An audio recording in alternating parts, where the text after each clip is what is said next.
24. This is our last lick number 7 example. And it's a doozy. Here it is, folks. Starting in on the 1 in key of B flat. Now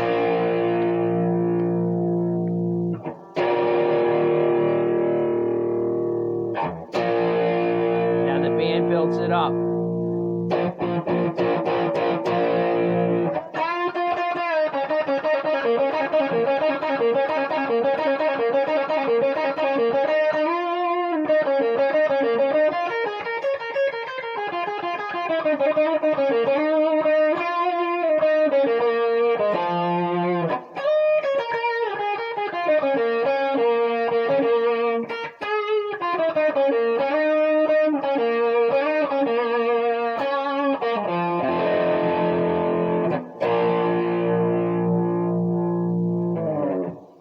Alright, not easy. I think that's the best I'm gonna get it.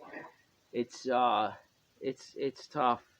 I think I played it pretty good there. We'll go over it then, alright? Maybe I can explain it and even start to understand it better myself. So key of B flat, right? Like I said, the band's on the 1 chord, you know, you come in and then to the 4. That 4 chord, I think I explained in the other, it's interesting because you could play it where you lay this finger flat, the middle finger, you lay it flat, you catch the low 5th and the root, and then you got the 3rd here with the 1st finger and the flat 7. So you get a deep. Then you can even lift this finger up. Just play the 5th. Don't even play the root. See that? You're playing the 5th, skipping, you're muting that one, the A string. These strings got the 5th fret, that's the 3rd. Then you get the flat 7th. Right? It's got a deeper, listen.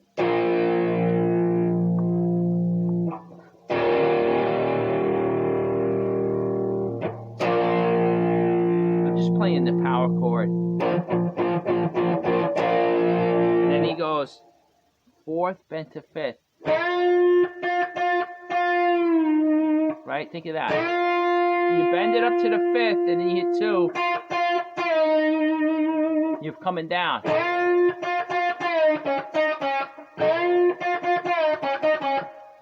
Okay? 4th bent to 5th. When you're there, you hit 2. And you're coming down to the 4th minor 3rd, 4th minor 3rd. So you do this twice after the bend.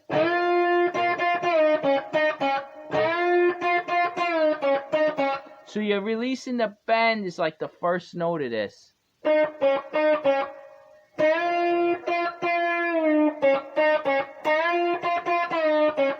can pick it as you're coming down.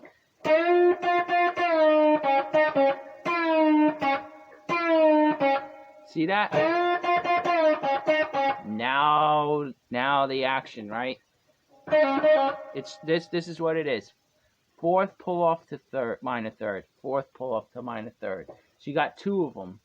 Then you hit the root on the other string. So you got 2. That's all. It's all it is, really. You're doing it fast. Oh, and then you're coming back up to the minor 3rd, and you're starting it again. So you're going.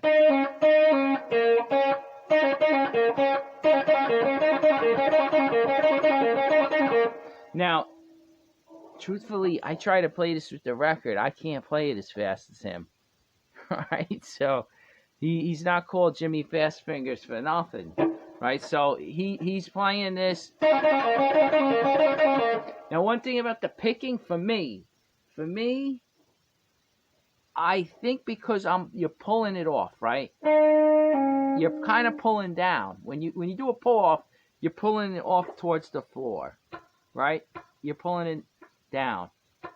Okay, and this one is the anchor. He's stuck there. So you're pulling down on the string. So what's weird is on this hand, for me, it feels natural to pick in the opposite way. So you're like you're kind of going with both hands you're going in opposite directions, and to me it feels right, because if you're playing this and you're pulling down, I feel like I'm doing the same thing. Doesn't feel right to me. So I'm pulling all down here and picking up here. Right? I don't know if that makes sense to you, but it feels right to me. So I'm playing 2 upstrokes. Because it's a pull off, I got that split second to kind of, you don't have to, I don't even know.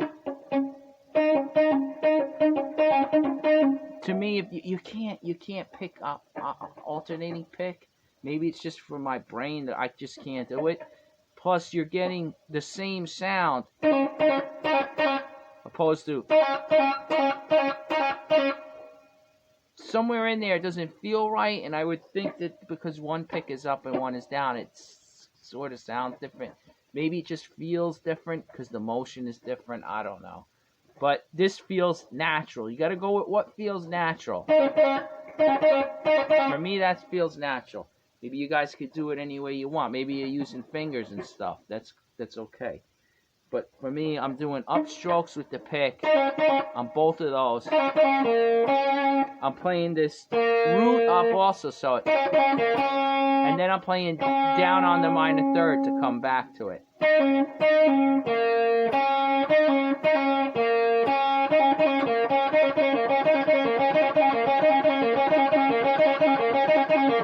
That's how I could do it. Okay, now, there's actually, I even slowed it down. On YouTube, you can do that feature where you look at settings. You could slow down the speed at which it plays, right? And I had to do it, because I can't play it as fast as he does.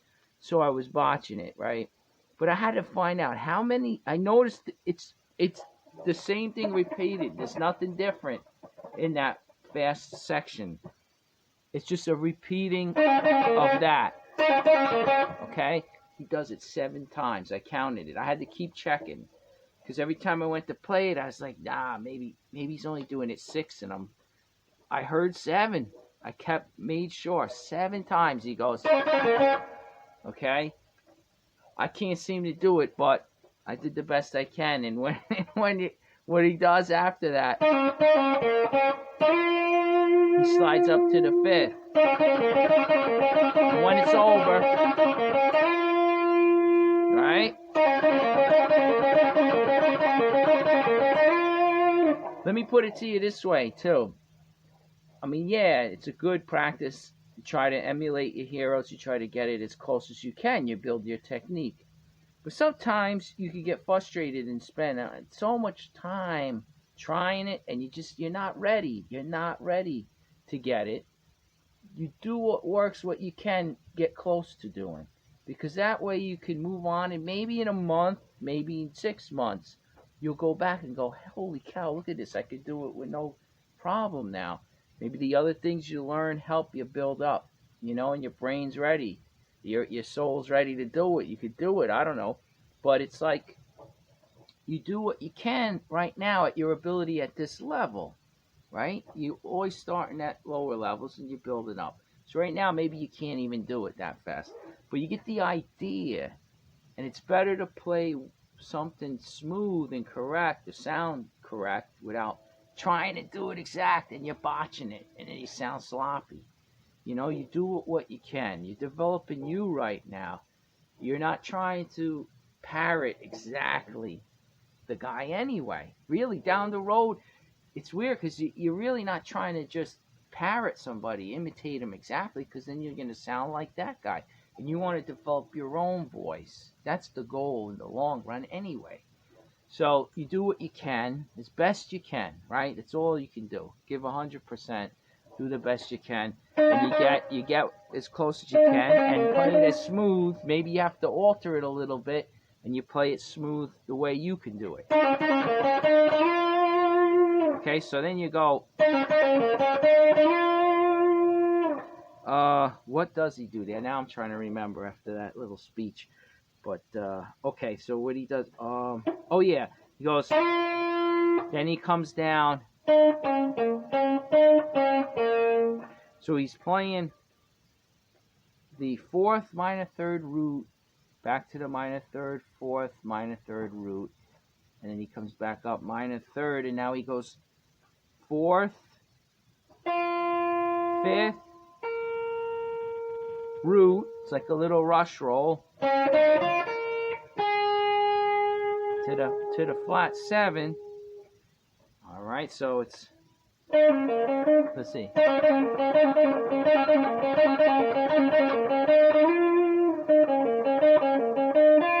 Let's see. Yes, 2 of them going like this. 2 of those. Now you go up to the flat 7. Back to the root. We'll go from there.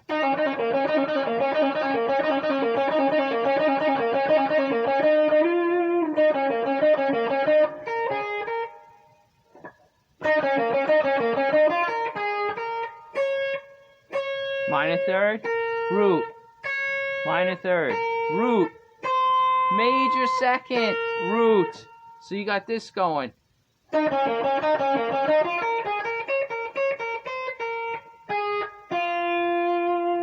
Flat 7, 5th.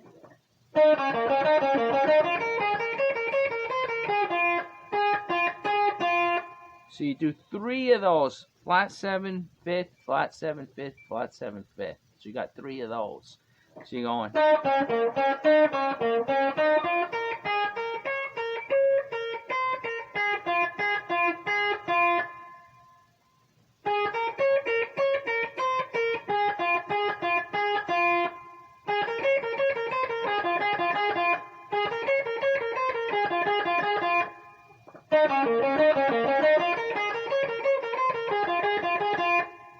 See that?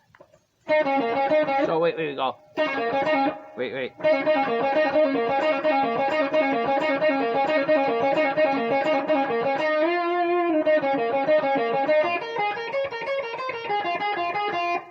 Then you go flat 5, 4th, minor third.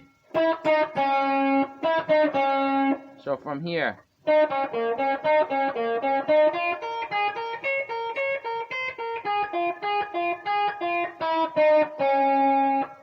Flat 5, 4th, minor third, then you slide from the 4th to the minor third.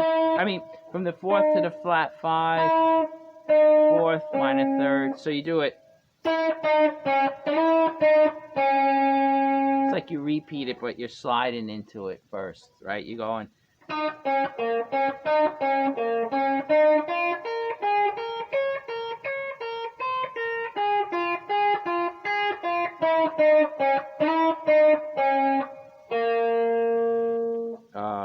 Then you go to the root, and then you slide from the minor third up here. 4th, 5th. Now this is nice.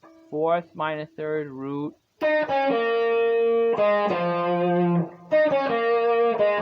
I think I hit 2, but like this. Something like that. But he does. And that's interesting how he staggers it. Like he goes, he stops on the root and then skips over to the 5th. It's 4th, minor third, root. Then it's flat 7, 5th. And that comes off of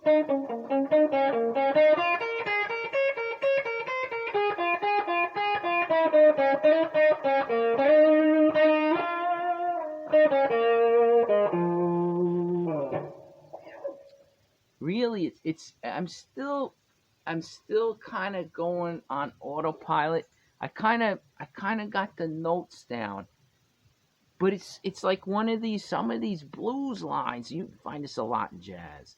Some of them, the timing is just so much just in the moment. Blues and jazz, it's like you can't. It's hard to grasp exactly it perfect because it's almost like a person talking. Sometimes jazz and blues phrasing it's not like it's not like dead on beat. this is the thing about drum machines, you know, they're kind of, I mean, I know it's getting scary how good some of them are getting, but it's all specific. A human could place that beat. He could lag behind the beat or in front of it, pushing it. It's sort of like that, you know. You're talking about hair, like fractions. I mean, I can't even put it into words, but you know what I'm saying, right? It's the feel of how it's being expressed. It's impossible to really do it exact. To get something perfect is what I was trying to say. It's so tedious, and to express it exactly is nearly impossible unless you really dedicate yourself. More important to us, I think, is to be, you know, to absorb what you can from it and use it at the level you're at now, you know, and use it, build it into your own style. Okay, so I know I'm sort of repeating it, but that's an important point. So after this, let's see. So we were up.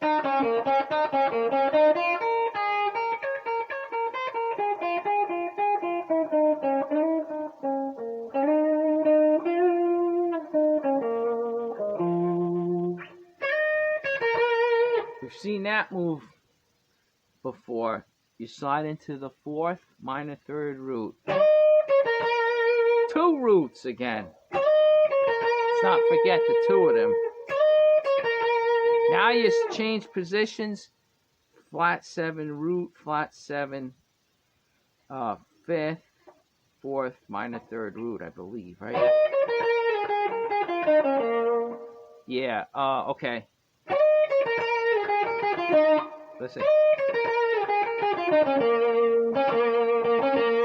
So that's a little tricky in there. If you listen to the recording, it's hard to kind of hear. I don't know if he stumbles a little or if a note gets muffled.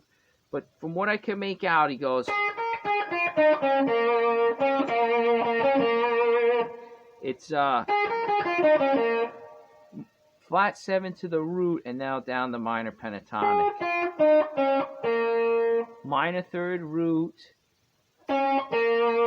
Now he goes root, minor third root.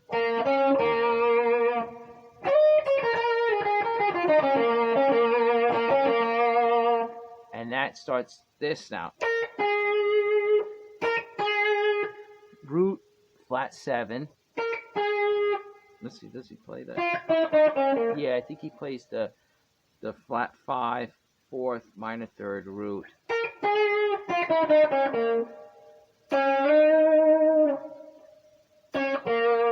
Let's see, he goes. So that was the other phrase. It's sorry, I get mixed up.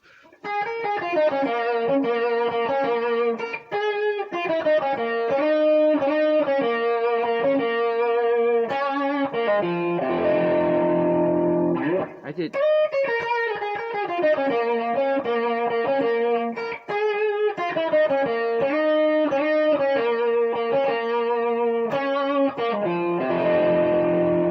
Okay, so the last phrase.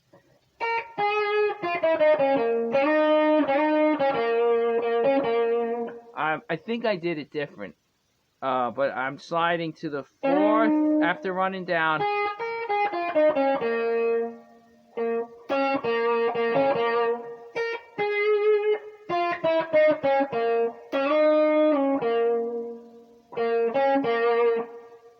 Minor third, slide to the fourth, minor third, root. Root, minor third, back to the root. I'm echoing the other lick. I know he doesn't do it like that. I forget how he does it, but truthfully, what happens if you listen closely is he jumps the gun. He plays the last lick, which is I know he does this minor third, root. He goes minor third, root, pull off flat 7 to the fifth, right? Because he plays the 5, which is that chord with the low fifth here in the bass. You got this is the 5 chord now with the fifth in the bass, the root, with the root on the 8th fret, you got the first finger playing the 7th fret. That's the 3rd, and then you have the pinky getting the flat 7. Okay, so before I was going over the chord here, the 4 chord, and this is the root here. All right, but anyway, he's getting to the turnaround, the 5. So he plays minor 3rd, root, pull off flat 7 to the 5th, and then you strum the chord, the 5 chord. What happens, what I was trying to say is, he jumps the gun. He's like a beat ahead of the band. Right? Maybe he couldn't hear it too well in the headphones. Maybe he's playing in the other room. I don't even know. But he's a little ahead of the band, which is kind of funny. And then it takes a while, I think, through that next verse. He comes back singing in it, and then I guess he catches it, or he realizes. You know, it's one of those awkward moments, like, should the band adjust to him while he then tries to adjust to the band, and then you got chaos. So he figures it, he falls into place, you know, he's a pro. He gets back on track. But that's what happens right on that spot. And I give him credit for keeping the cut, because even though it's a little subtle thing that you'll catch, a musician will catch it. They'll know something doesn't seem right for a split second there, but they get right back on track. And it's funny because, you know, they said, no, keep it, keep this. I was did some cool stuff. I mean, heck, he was going right. I mean, I don't know. They must have said, no, keep it. That was a good one. Who cares? It's a subtle thing. Just leave it. Warts and all, you know. So I'm thinking too on this last rapid fire lick. This one's a doozy. I don't think he plays anything like that anywhere else. I mean, this is just full blown. This is like Jimmy Page, Eric Clapton, Hendrix territory, you know.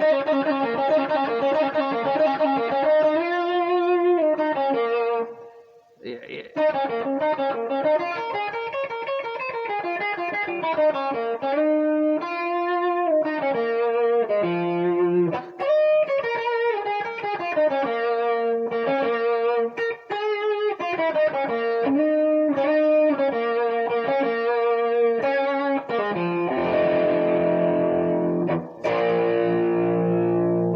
So that's I mean, it's hard to explain, but I just played, you know, but as best I could. So you know, that wraps this one up, man. I'll tell you, these were the hardest to get done because they're so long. But I said it in the other ones, I can't just cut and paste and show like a crop it. This one idea is the idea that you got this. The rapid fire is, you know, obviously, right? But then right after that,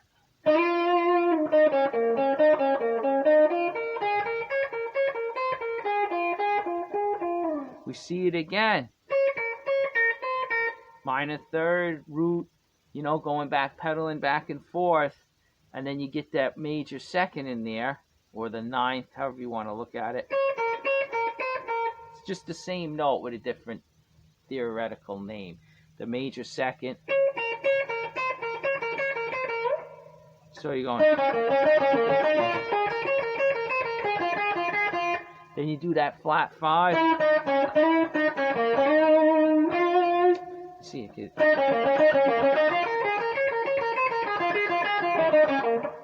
Oh wait, let's do it again.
Come full circle again, right?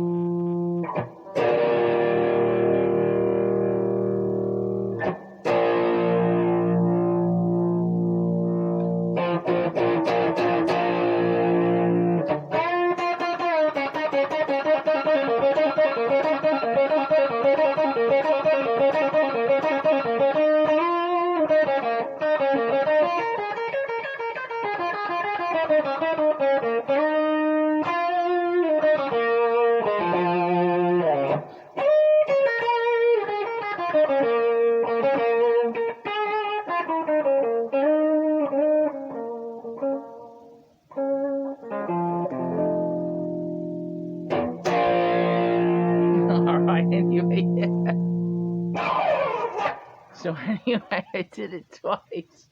You can be there all night if you want to practice it. You know, it's good practice. I did with the camera going. I feel at any second, oh, please let me get through this. I don't want to stumble and look like a fool, but you know. Anyway, you do your best, right? That's the theme of this little lesson here. So this one's getting long again. It was not supposed to be this long. I included the full 12 bars. I feel like it's blasphemy if I don't do it, you know? So, all right, anyway, enough of this, right? Nonsense. Me yapping away. We're going to get into the next group of licks, and they're going to go right along with these, which is nice. So, let's just review quick. You got, what do we have? We have the bread and butter, right? We'll do it in B flat. Ooh, I hit the pickups there. That sounds nice. A little fatter tone. Okay. So we got bread and butter. Then we had the first finger bend, which is just a variation. Then we had the king thing, right?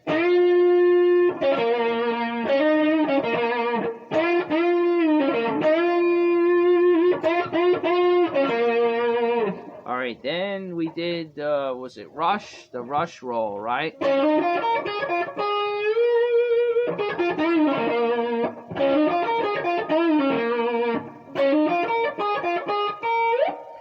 And that's been setting up our rapid fire idea. If you haven't noticed, right? It's almost every time we're doing, like in this one, we went.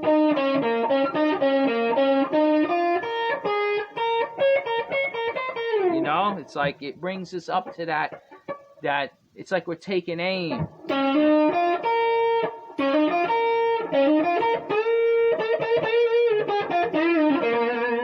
You got Albert King.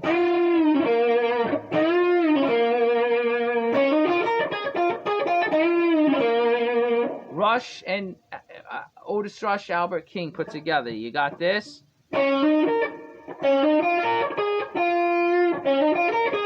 And then you use this. Albert King art.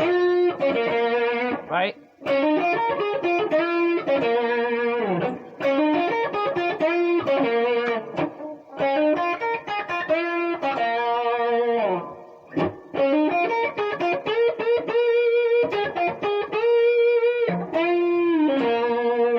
Okay, so then we got, what else did we work with? What was the other idea? I can't even remember them all now. Rush, right? We got the...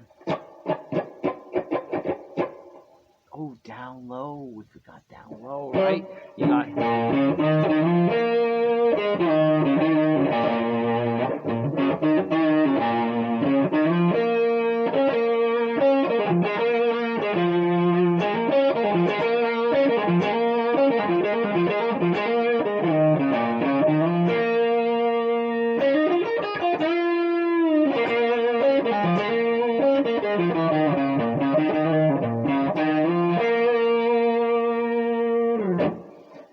So you go grabbing those low notes, right?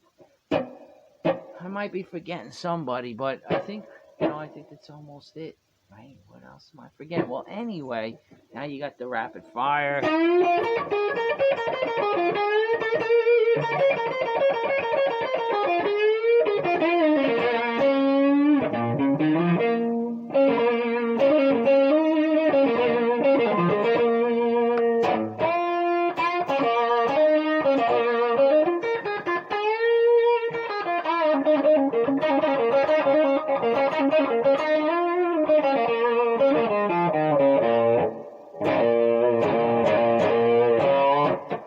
Anyway, a little slip in there, but you cover it up, right?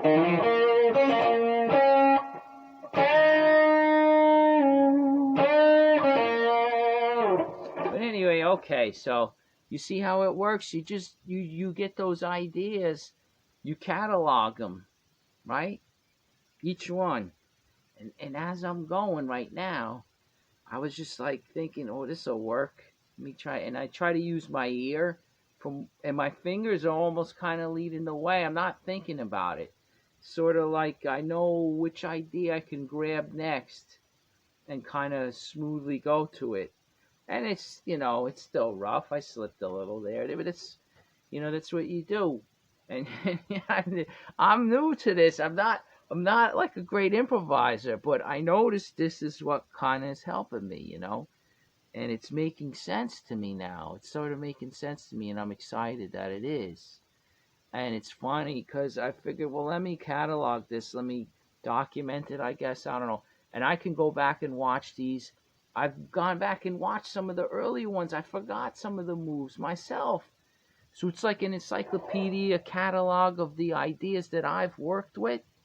And now I'm starting to, it's helping me refresh and go, oh, yeah. What'll happen is I'll have these all out for anybody to use. And then you can pick and choose. I've been thinking of ideas where, like, maybe I'll have like a deck of cards, right? And you pull a card and you go, and that'll be specific to somehow the numbers. Go, oh, I'm going to use lick number 7. That's the rapid fire. And then I pull another one and say, oh, I got to grab a lick number 1. And now I have to take a 12-bar solo with those 2 cards, these 2 ideas. And I got to make it work. So it forces me to use those 2 ideas. And maybe I mix it up and come up with something that, wow, I wouldn't have thought of that. And then you practice your 12 bars that way. Slow blues, fast blues, shuffle blues, whatever, jump blues. And you blend them this way. This is my idea, I'm letting the cat out of the bag here, but it's been what's brewing in my head, And I think it will like force you to use these couple of licks, and then you put it together in your own way, You're using what's been said already, but you're kind of saying it in your own way. This is the beginning of becoming your own style, And eventually we're just working with Jimmy Dawkins. What would happen if I took like a couple of years transcribing these solos and these licks, right? But the more you do, the faster you get. So let's say if I went to Freddie King, right? And I figured out a handful of his songs and his solos. And now I worked with him for a year. Then I take Magic Sam. And I take some of his live cuts where he's really tearing it up. That dude is amazing. And, you grab some of his stuff. Now you're starting to sound like a West Coast, West Side of Chicago, I should say. West Side of Chicago with a little Texas in there from Freddie King.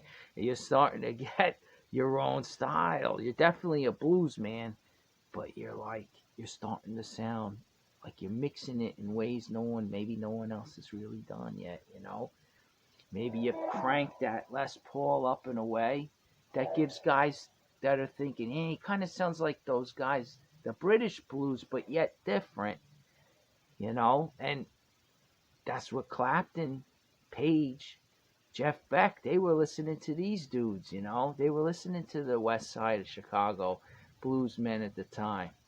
Otis Rush, Magic Sam. Freddie King, of course. So it's great. I could go on forever. You know how it is. But all right, we're gonna cut it here, and we're gonna get into the next idea. And I think you'll like this one too, because it gives a different thing going on, a little different technique, and it'll definitely catch people's ears. They'll know something's different, something's going on that's different. You're gonna like it. All right, so I hope you stay tuned. All right, catch you on the next one.